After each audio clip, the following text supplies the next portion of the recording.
Hi, my name's Eric. I'm with studsracing.com.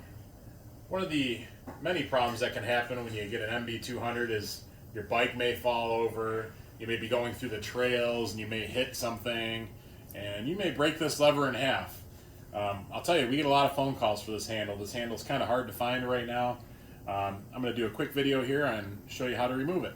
Alright, so the two tools I use for this job is I have a 10mm ratchet wrench and I have a 10mm box end wrench, and I'm going to go ahead and put them on, one on the top here, one on the bottom. Just undo it. Shouldn't be very tight. This does have a nylock nut on the back side of it here, so when you tighten it down, you shouldn't require any Loctite or anything like that. It should hold it on there. And screw the nut there.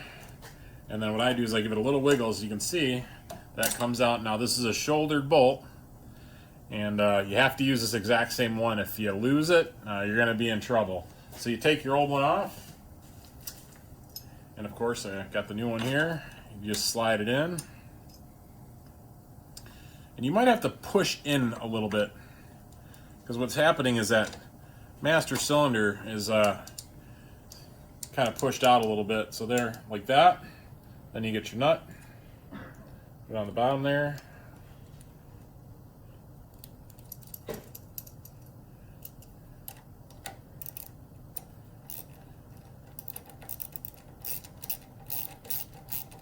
Now with these, I try to make sure that they're not over tightened.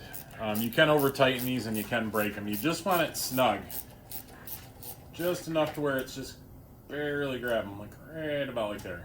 Then you want to check it, and then you're good to go. You can find this also on our website, studsracing.com. We do sell these individually. Thank you for shopping.